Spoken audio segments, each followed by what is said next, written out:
Good morning, everybody. How are we doing today? I first want to say thank you all for watching the last episode on Impulse.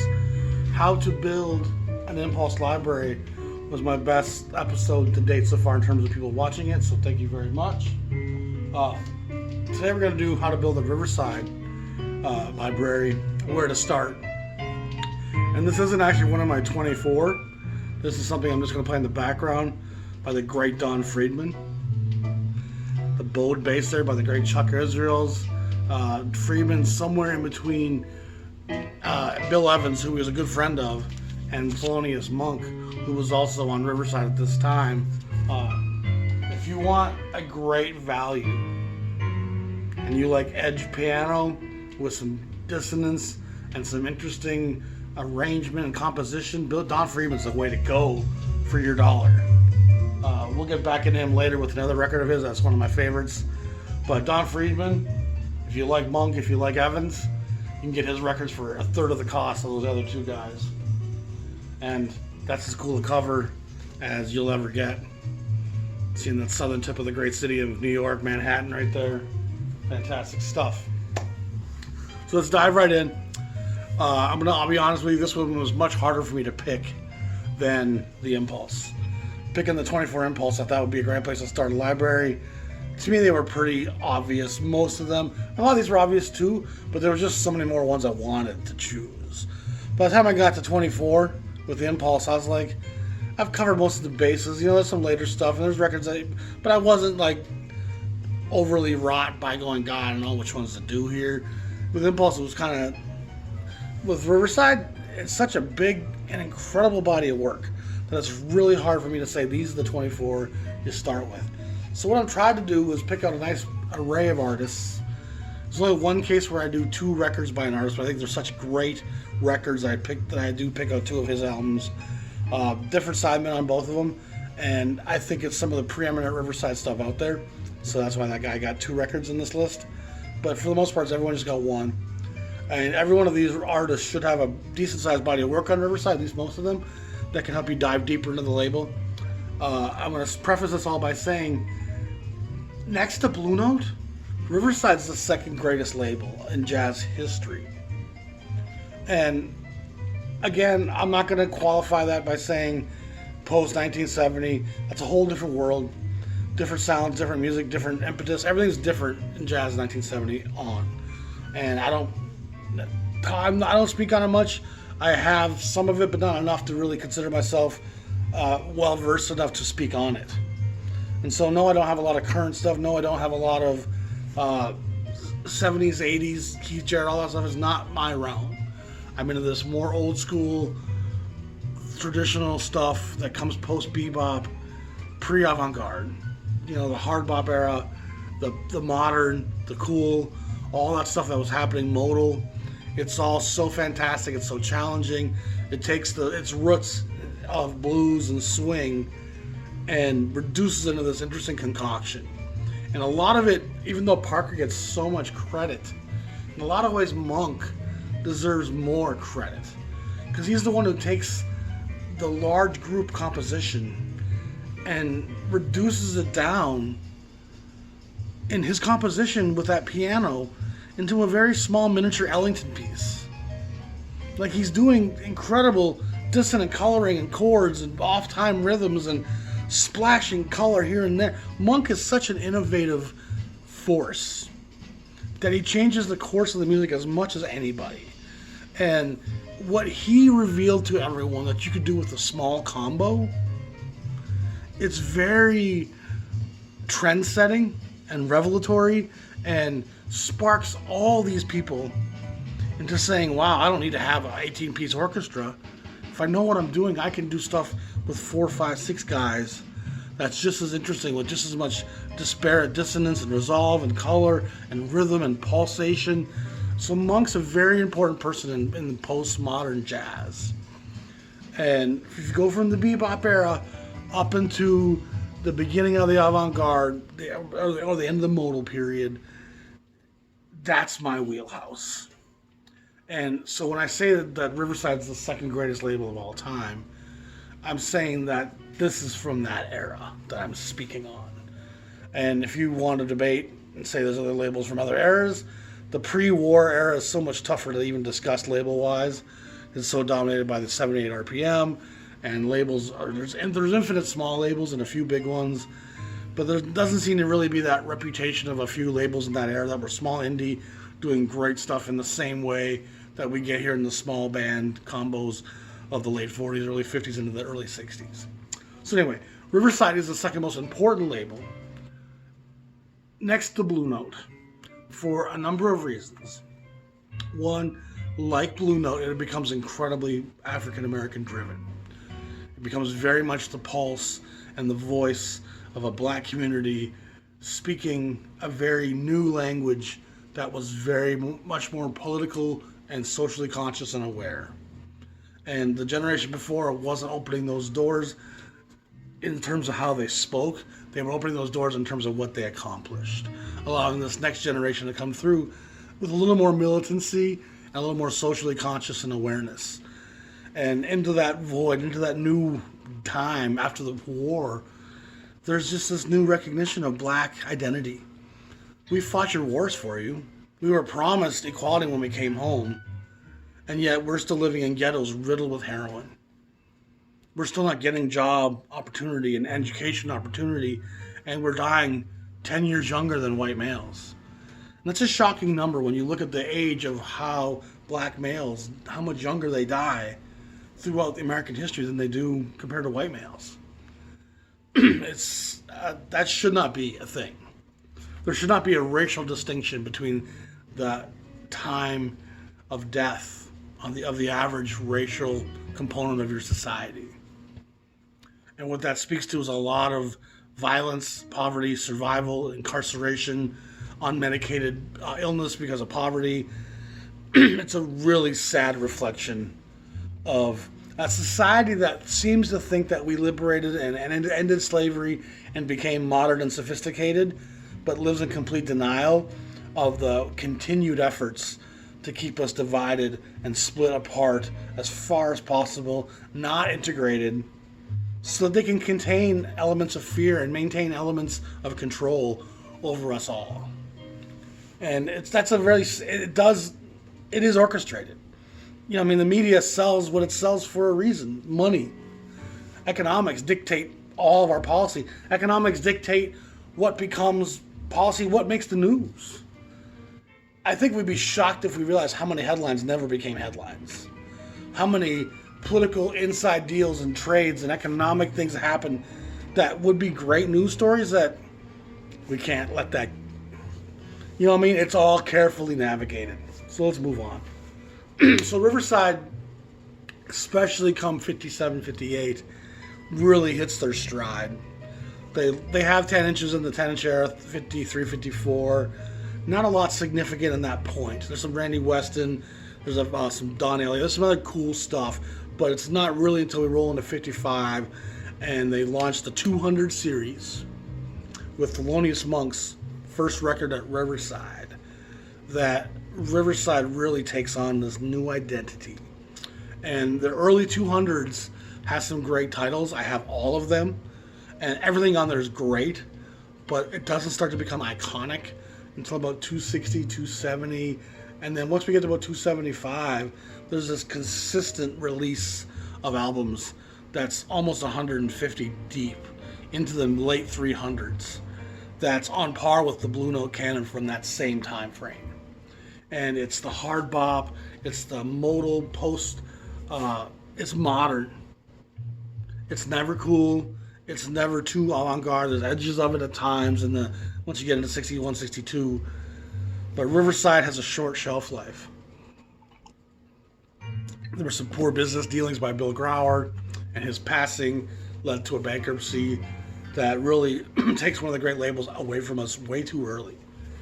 But Riverside's run from 58 to 61, 62, it's dynamic, incredible, intense, and filled with integrity. And Prestige would be the other label in this sequence, but Prestige lacks the integrity. It lacks that dedicated focus that Sessions often really have at Blue Note and Riverside. And that elevates those two above what Prestige does. Prestige may have a few bigger names even than Riverside did. Coltrane and Miles Davis, for example. And those two weren't really Blue Note artists either, even though they both dabbled at Blue Note briefly. But the crossover between Riverside, Prestige, and Blue Note in terms of artists is pretty fluid. These guys work on all three labels as sidemen, as leaders. They sign contracts here, then they go there. So there's a real interchange between the talent in New York, especially between those three labels. Some of the other labels are more feeder systems, like the Sad Boys. And then the major labels will often siphon off the best of the talent or the most commercial appealing of that talent. And even a label like Verve will pilfer artists, especially once Creed Taylor came over and tried to change the direction of Verve. His grabbing of Thelonious Monk and Wes Montgomery and Bill Evans from Riverside is a great contributing factor to the bills not being paid at Riverside. Verve took your best players, and you're scrambling trying to adapt, but evolution is a cold process. And the financial evolution of business is no different than the one of nature. And if you can't adapt and survive, you will go extinct, and Riverside does so. So enough of my opening, let's dive right in. We're going to try to do this fairly quickly. They are coming at you in chronological sequence. They're not in any kind of order in terms of what's best, where to start. These are just starting with number 200. Thelonious Monk plays the music at Duke Ellington. And Orange Keep News brought Monk in, and they wanted to start with something that was pretty palatable. And Monk's earlier work at Prestige and at Blue Note had really gone unnoticed. And it's now considered prestigious and very important early work by Thelonious Monk, but it pretty much went unheralded, critics and consumer alike. And he didn't get much work for a while. He didn't have a cabaret license for a long time. So he's kind of on the periphery. But Keep News heard something in him.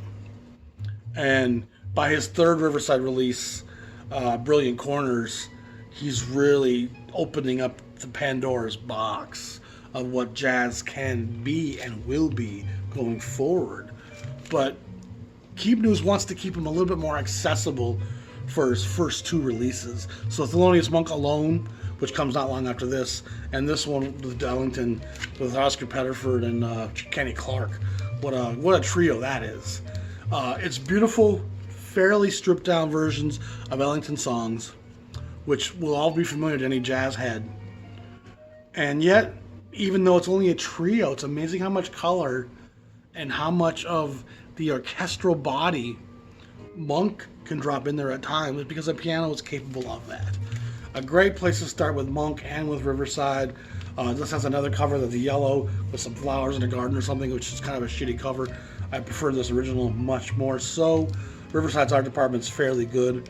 Probably not Blue Note great or Bethlehem great, but they still do a great job, and that's a great jazz cover right there.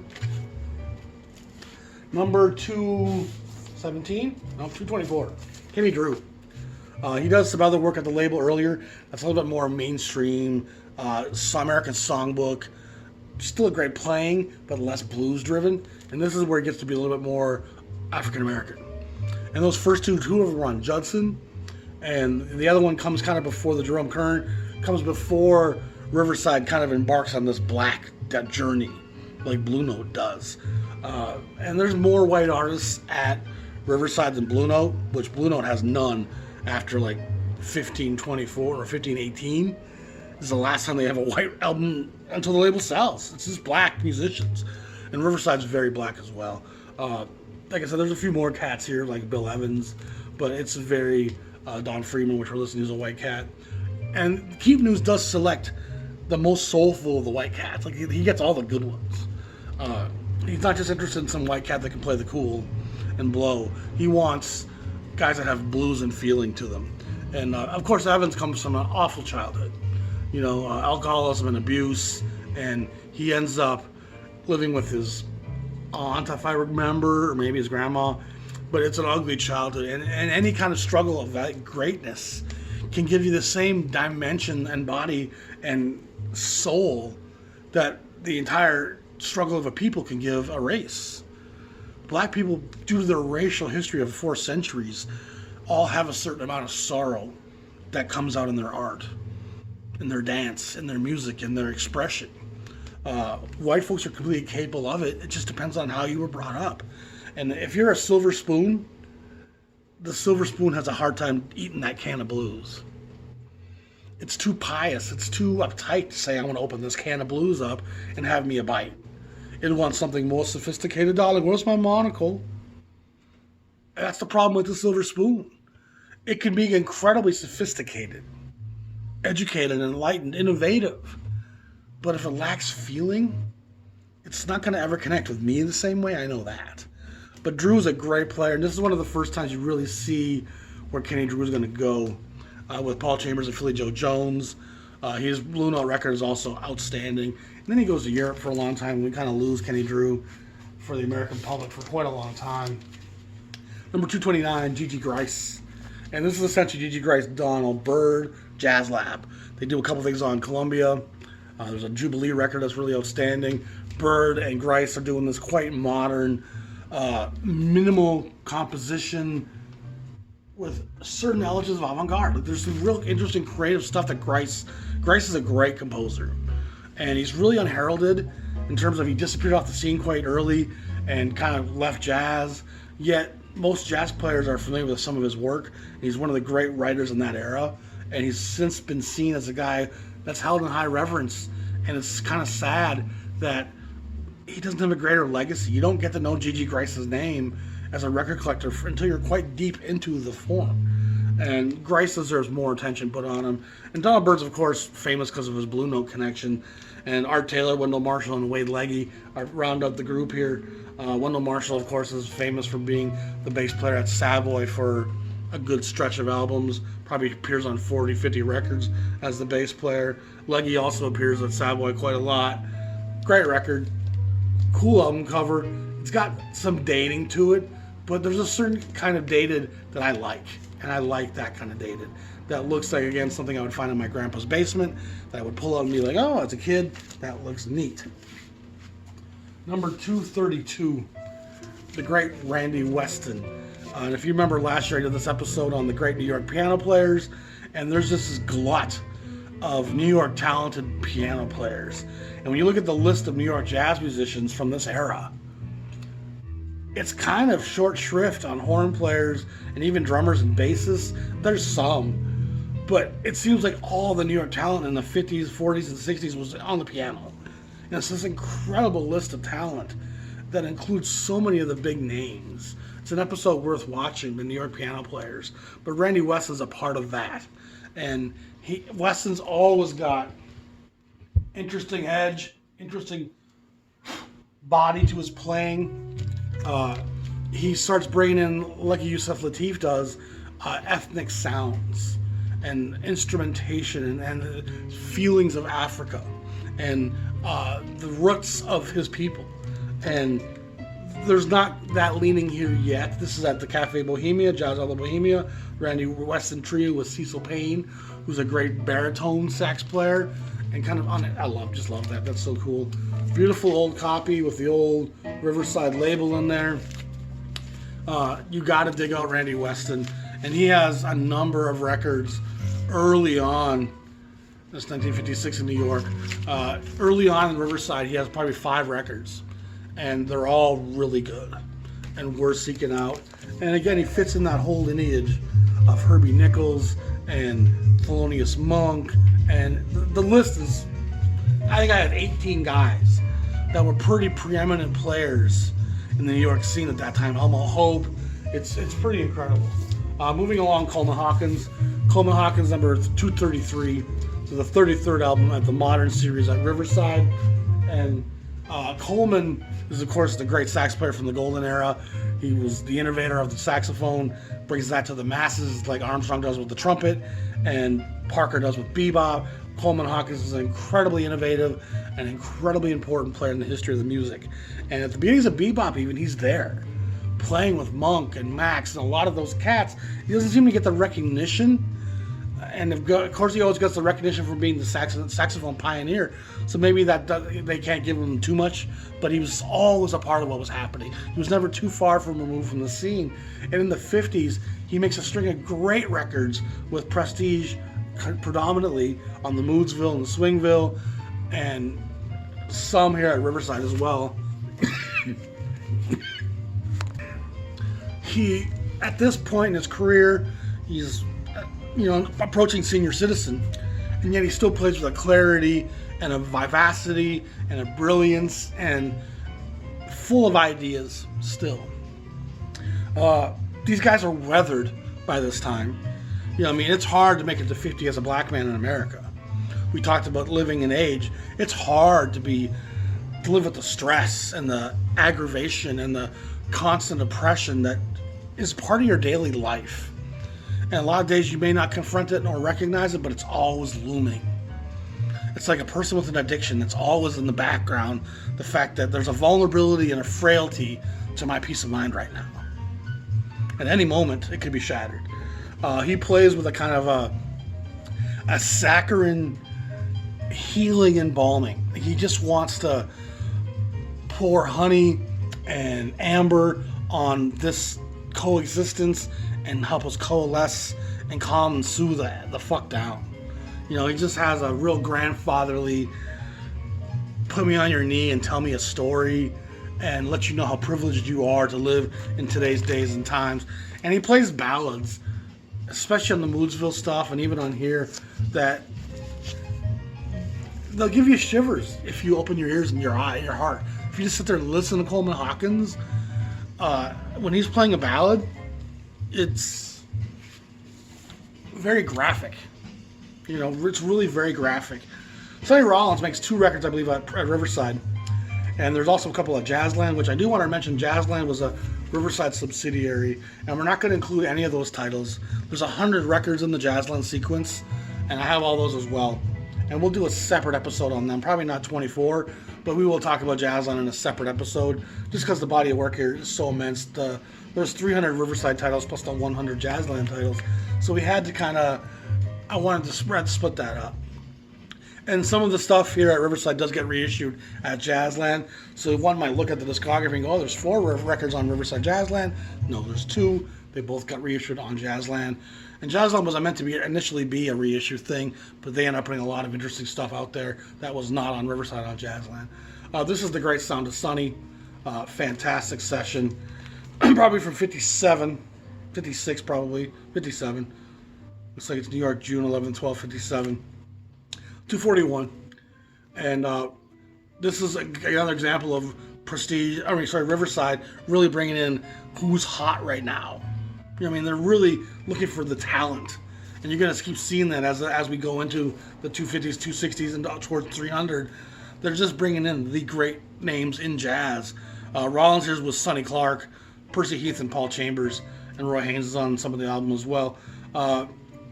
Sonny Clark, as I've mentioned many times, is one of the fulcrums of the hard bop era. He's such a focused, emotionally stringent player. His expression is always so exactly on the point. And there's never sessions that Sonny Clark is involved with that seem directionless. Sonny Clark records never seem to have a void or purposeless meaning.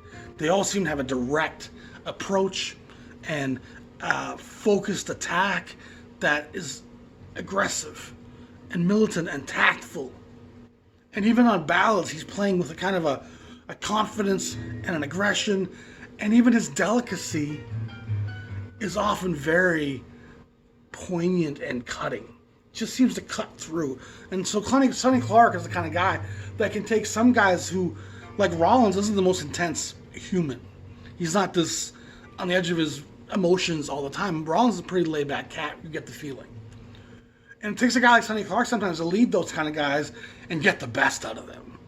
Every team needs that grit, that leader that can just really fire you up, and that's what Sonny Clark seems to be on every session he's on.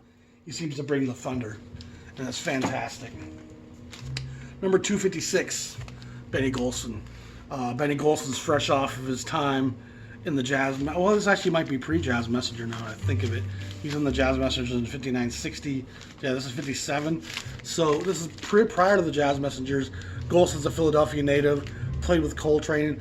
A very important cat in that Coltrane, Lee Morgan, Benny Golson, Philadelphia scene. Philly Joe Jones was a part of that, if I recall. And he ends up being another one of the great arrangers in jazz and composers. And he's also a great sax player. If I recall, he's still with us. Cheers to you, Benny Golson. He makes 2 records, I believe, at Riverside right in this era. And again, just fantastic composition, tight arrangements, and just focused playing. You don't get that loose outskirts of town prestige blowing session at Riverside. These sessions all seem to have direction. And like at Blue Note, you get the feeling there's kind of this shared commonality in our emotional state and our mental preparation, and even the message that we are trying to reveal. There's not 4 guys from 4 different places that haven't talked in months, phone in the studio and playing like you get at Prestige or even some of the Verve sessions. These records seem like these guys sit around talking, smoking, and chewing the fat, and then they come into play and they're just like all on the same page. And that's something I think that takes a long time to glean that.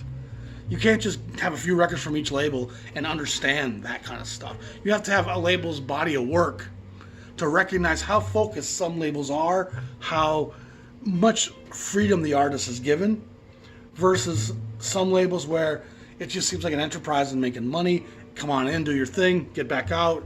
And Riverside definitely has a high level of integrity.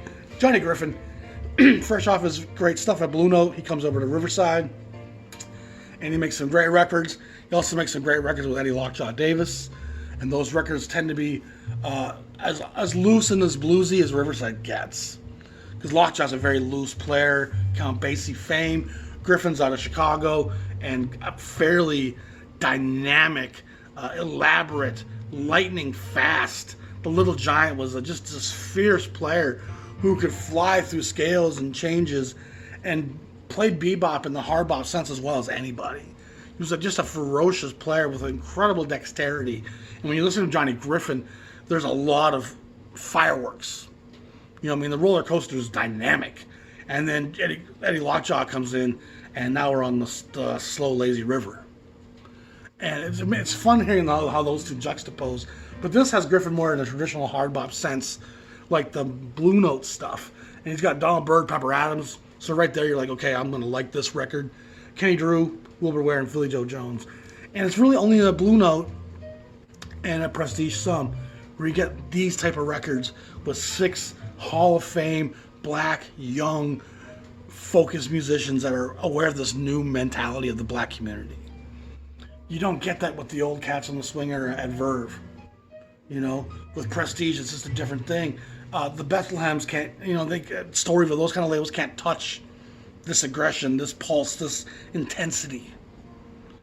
The West Coast they don't touch this intensity. It's a very different feel that these small independent New York labels are putting out at this point.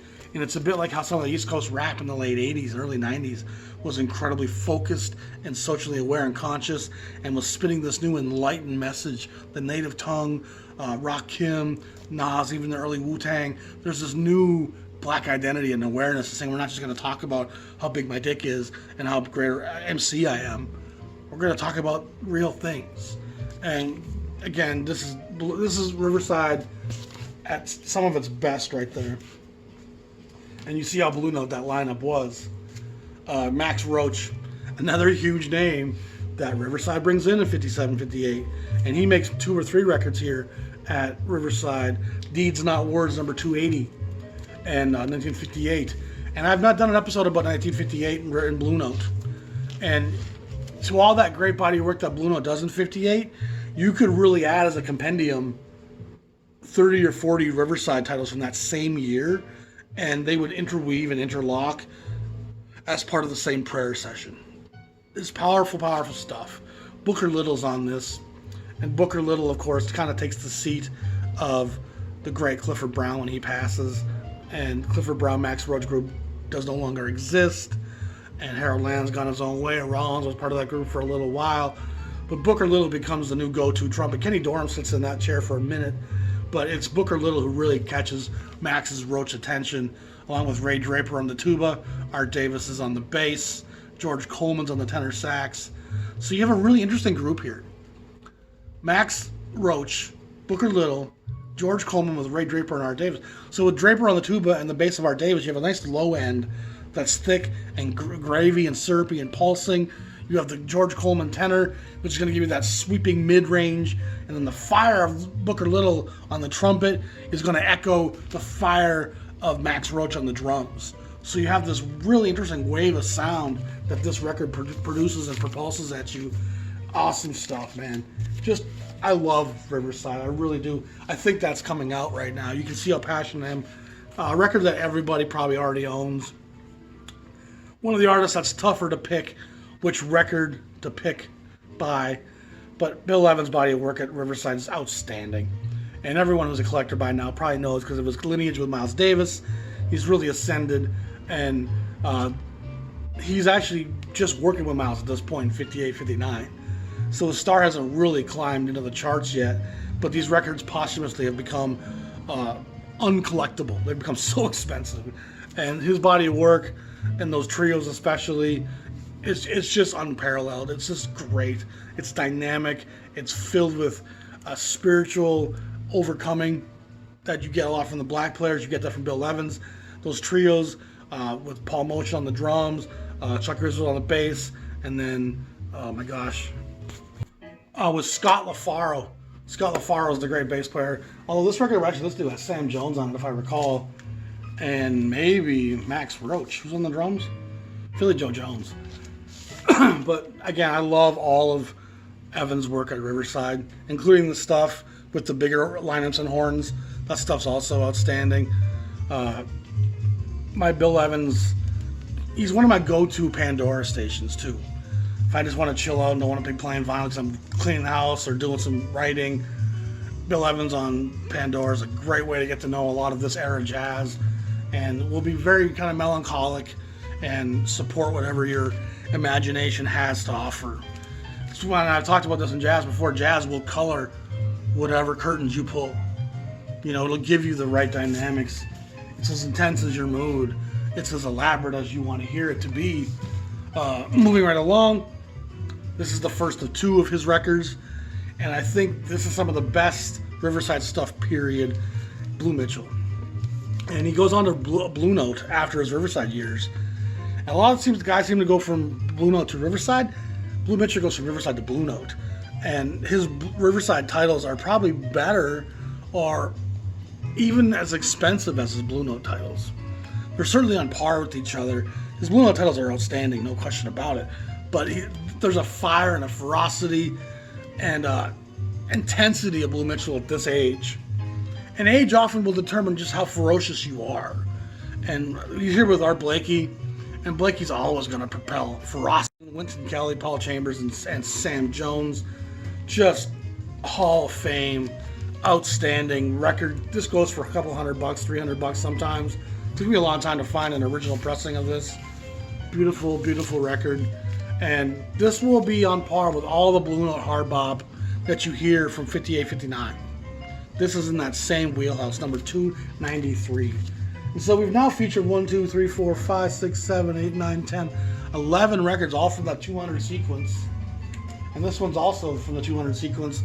Kenny Doram, who we mentioned, played with Max Roach briefly after Clifford Brown passed. Doram's an outstanding trumpet player. And like Blue Mitchell, and he's kind of in that middle range of the trumpet. You have Miles and Chet Baker and Art Farmer, kind of the softer sounds, more muted, more lyrical, fuzzier tone. And the trumpet can be really fuzzy and kind of soft, or it can be very bright and brittle and explosive, depending on the personality that's playing it. And the bright guys are like the Freddie Hubbards and the Clifford Browns and the aforementioned Booker Little. Those guys are bright and full of fire and dexterous, just dexterous players. And in the middle, you have guys that are kind of softer tone than them, but not as soft as a Miles or a Chet Baker. And Doram what did I just mention? Okay, Doram and my mind. Doram and Blue Mitchell, sorry. Those two guys are both kind of that middle range trumpet, which means you get a lot of mid-tempo stuff. It's thought-provoking. It's more subtle than a Clifford Brown or a Freddie Hubbard. Those guys are going to be in your face. And Doram's going to be a little bit more thoughtful, a little bit more relaxed, but still got some brilliance and some edge, and not afraid to give you some of that dissonance. You gotta love Kenny Doram. His body of work, whether it's Riverside Blue Note, Time Records, I think he has a record.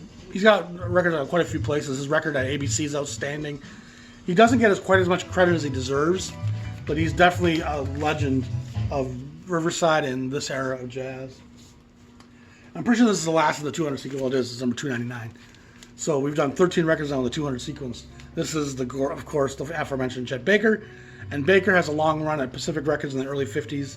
And he's kind of, he's a poll-winning legend out west. The white community really loves Chet Baker and his bad boy looks.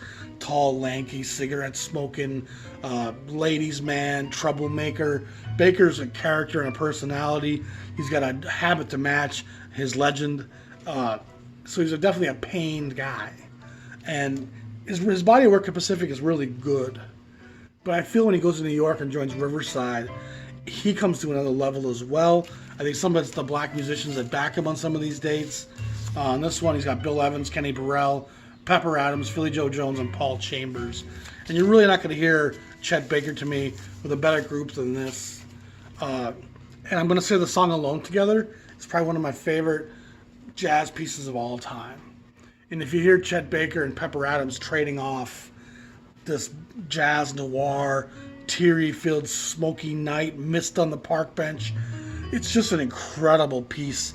And Pepper Adams' baritone is just languid and full of sorrow. And Chet has this kind of solitude and angst and loneliness in his playing. And there's always an anxiety in Chet.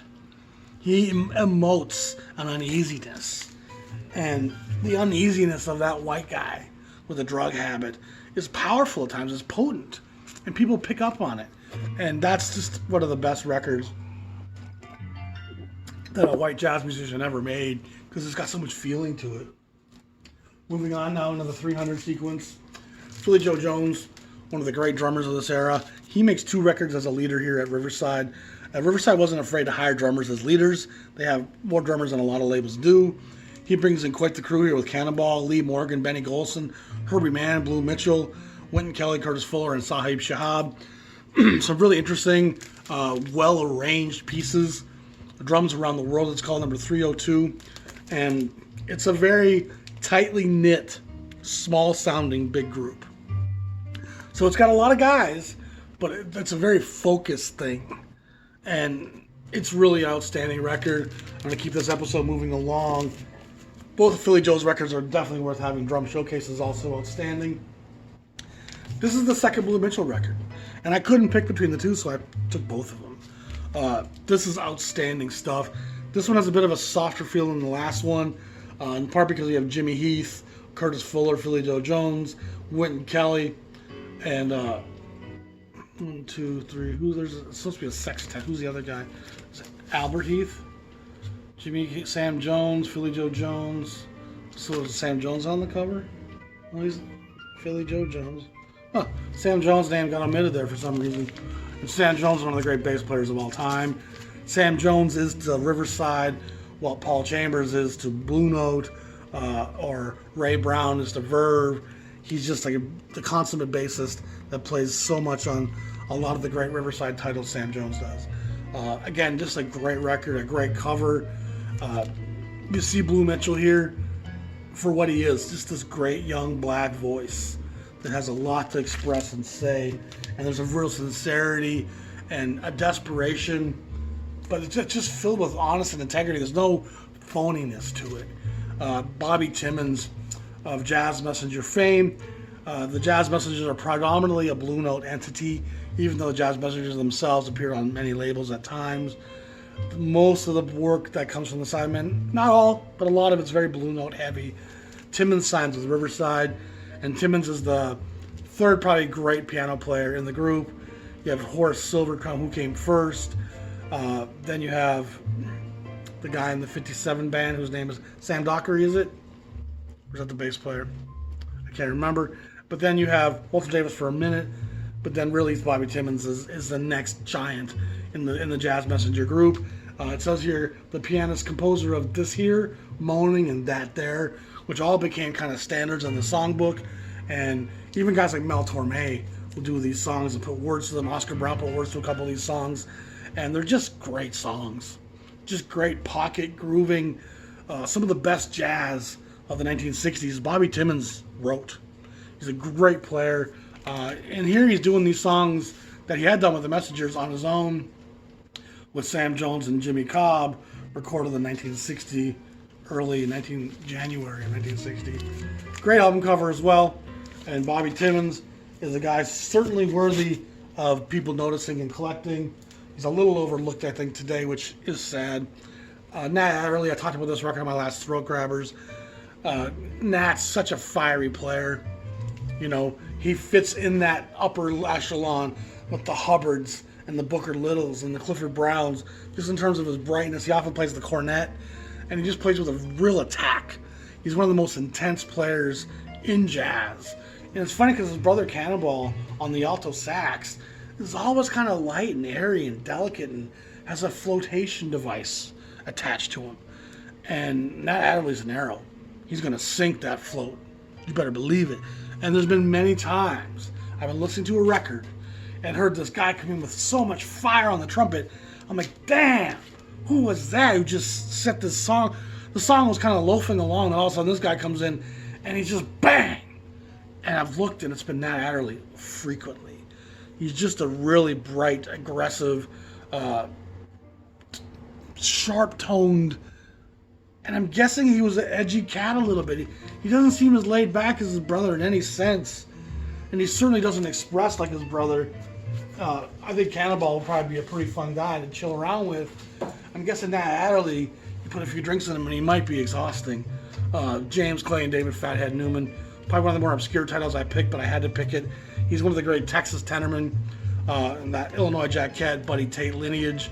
There's so many great Texas tenormen that really embodied the sound of Ben Webster and Coleman Hawkins to a degree, but they actually use reeds for a horn bigger than they're playing. So if you play alto, you use a tenor reed. And that thicker reed gives it a bit of a more warmer, thicker tone, and it's kind of something that the Texas tenormen started doing, and it became kind of partly known for what their sound was. And James Clay's a great player, soaked in the Texas blues and barbecue sauce and baked beans. And David Newman's, of course, another great player who makes a lot of great records at Atlantic. And Atlantic, I think, because they're having so much success with R&B, they start shaping David Newman into more of an R&B soul jazz player. But David Newman definitely had more to him than what the Atlantic sides reveal. This is a great record. It's pretty tough to come by. It did not sell very well. It's one of the great Cannonball Adderley Presents records. And Cannonball presents about a dozen titles of artists he knew or discovered or just felt deserved to be recorded that he brought to Orrin Keep News and helped produce and arrange the sessions himself. And all those records are great. And this is one of the highlights of that series, number 327. Moving right along, Wes Montgomery. And Wes comes to the label in the late 200s, I think it is. And he's one of the great guitar players of all time. I talked about Wes a lot in my guitar series last month, so I'm not going to go into too much depth on Wes. Wes is a great player from the Indiana area. He ends up on the West Coast for a long time with his brothers, working on some fairly saccharine stuff. It's his Riverside sides that are his greatest. He gets with some fairly like-minded black men, and he gets to record in that setting at Riverside, which he doesn't really get out of his other labels. He's often recording with White Cats and playing cool and playing commercially appealing stuff. His versions of like Tequila and California Dreaming on his later Verve stuff, it's very commercially edged. And the musicians who are playing, it's being very much orchestrated by a producer, and there's a economic interest in mind. And these Riverside sides are much less orchestrated to be commercially successful and much more just real jazz. Here he's with Sam Jones, Louis Hayes, and Victor Feldman, the great English piano player, and James Clay, who was on that last record, is also on the saxophone in this record. Great record. Just probably my favorite Wes, but it's hard to pick a favorite Wes Montgomery. He made a lot of great sessions. Number 355, Cannonball Adderley, the poll winners. Picking my favorite Cannonball Adderley record was tough.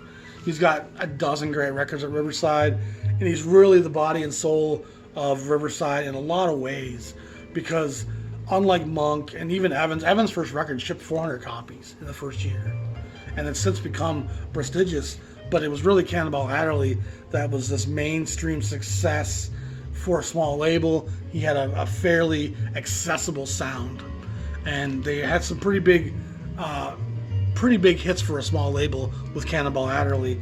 So he gets a lot of records. He records with a lot of different groups. Yusuf Lateef was in his group for a while. Louis Hayes was in his group for a while. This has the poll winners on it with Ray Brown and Wes Montgomery. So that's just a great lineup of musicians. Again, I could have picked so many different Cannonball records. You can't really go wrong. And the great thing about Cannonball's records on Riverside is they're not that expensive because they sold well. So they're out there. You can find old Cannonball records for 30, 40, 50 bucks. And they'll play just fine. And you'll see how commercial and enjoyable his records are. Jimmy Heath, a member of the great Heath family, the three brothers. Jimmy Heath is a great tenor player, and I believe he just passed recently, but he's a small, diminutive guy, also from the Philadelphia area, and he just plays with a fire, and he's a bit like Johnny Griffin in some senses, where he's a small guy that plays aggressively, but this is the quota, and I love the lineup on this. I believe Julius Watkins is on this one, who's a great French horn player, who you don't hear a lot of that in jazz, along with Freddie Hubbard, Cedar Walton, Percy Heath, and Albert Heath, his two brothers. So it's just a great introduction to Jimmy Heath. Like I said, all 5 or 6 of his records at Riverside are outstanding. This is number 372. And by this time, we're nearing the end of the Riverside run. It goes all the way through to the end of 400. 200, 300, yeah. But once you get into the 400s, a lot of it's after the demise. And so some of it starts to become outtakes or sessions that were shelved that they're putting out after Riverside's kind of deceased. Aesthetics by George Russell Sextet, number 375. This is an incredible session. This is as edgy as Riverside gets in this era. Russell's a very modern thinking, the originator of modal playing and using Mixolydian and scales and progressions that I can't even really begin to explain or understand. But he's very much a mathematician, yet still puts the blues and feel behind it. His work at Decca and at RCA is pretty outstanding, with a lot with Bill Evans actually. But it's really his 3 or 4 Riverside titles that are just the hallmarks of his career. And part of what makes these labels like Blue Note and Riverside so noteworthy is that so many artists like a Wes Montgomery or a Thelonious Monk or George Russell even, when you look at their body of work, their canon, it's usually the labels like Riverside or Blue Note where they make their most important records, because they're not the early formative stuff necessarily on the really indie labels where you're still kind of establishing who you are. And it's not the later stuff that's been more watered down to be commercial, like Cannonball's later stuff or Wes's later stuff. It's labels allowing black men to speak as they want to speak. And so for so many artists, their greatest chapter in their careers was when he was at Blue Note, when he was at Riverside.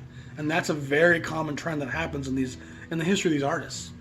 If you want to know where their great work is, look when they were at those mid-minor labels. They're not the smallest micro labels, and they're certainly not the mid-majors like the Verves and ABCs. It's when you're at those small labels that let black men emote, that's when they make their most important work. Elmo Hope, who's in the lineage of Thelonious Monk, Bud Powell, and the New York piano players we talked about, Randy Weston, Herbie Nichols, just an outstanding lineage of New York piano players. Elmo Hope has a short career in terms of how many records he had made at this point. Some prestige stuff that's outstanding, but his work here at Riverside is also just really noteworthy.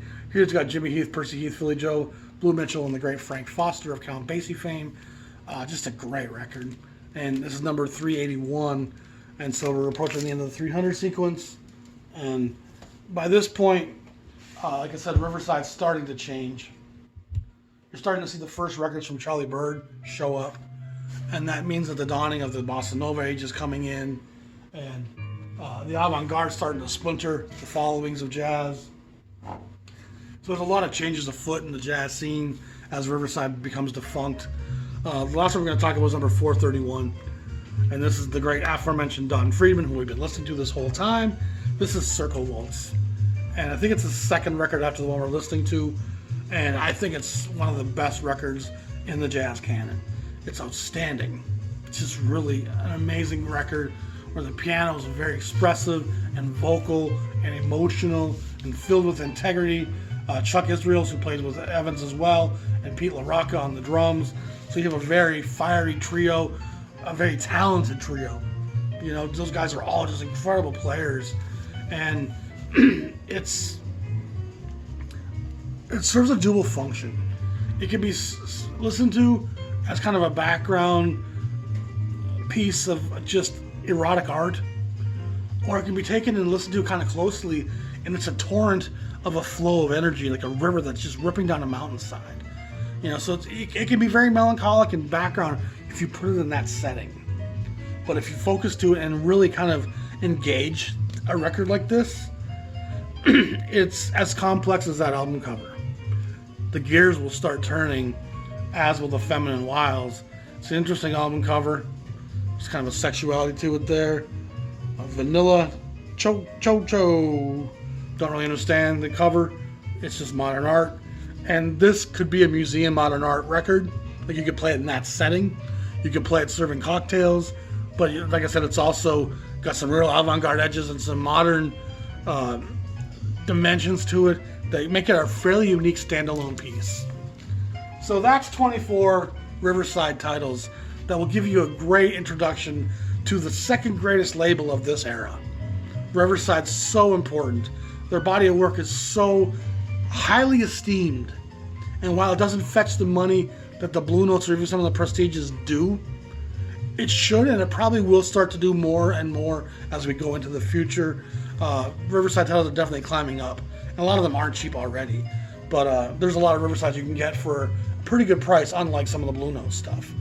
And I'm going to say right on now, if you from the number 200, that first Monk record, all the way through 350, 325, there's 200 records or so that are just as good as anything Blue Note does. Just the best. It's just great for a great price, done by a very serious guy like Orrin Keepnews, who had nothing but the art's integrity in mind. And that's so important. When a guy like Alfred Lyon or Orrin Keepnews is the focus of the business model, and their focus isn't just on the bottom line in dollars like a Bob Weinstock or a Herman Lubinsky. It's more about this art is so important. We should document it regardless of what it does and not interfere with the artist's vision. And you'll get that sense as you dive into Riverside. It's very unadulterated. It's very unwatered down. It's very filled with the most integrity and the highest level of sincerity, on par with Blue Note. So dig Riverside, grab them when you see them, and don't pass up any Riverside title. You know, the 100 sequences, that's older stuff. You know, the 100 sequences, a lot of that's 12-inch stuff. That's kind of Dixieland or piano kind of boogie-woogie stuff that got reissued on 12-inch LP in the 100 sequence, and it's all going to feel more dated. But once that 200 Monk comes, that's a whole different sound of Riverside. So you don't want nothing pre-200. And they're technically different series even. They kind of ran concurrently, the 100 and the 200 series. Probably because they knew they didn't have more than 100 things they were going to put out in that 100 sequence. It was just reissuing back catalog 10-inch era stuff. And they knew they only had about 80 10 inches maybe. And so let's put that onto this 100 series, reissue them two per LP. And then let's at the same time start a 200 series with modern. And that's where that Monk comes in, and that Weston, that Gigi Grice, and all that great stuff. So many records I wish I could mention. You know, just so many great titles. Matthew Gee, the great trombone player, makes a great record early on. So many cool records. Trigger Albert. I love the body of work. It's such a great label. And it's one I don't talk about as much as I should. And in part because it doesn't get the same viewership that a Blue Note or Impulse thing will. So I challenge people to watch this, dig in, and love it. It's great stuff. Y'all be safe. Peace.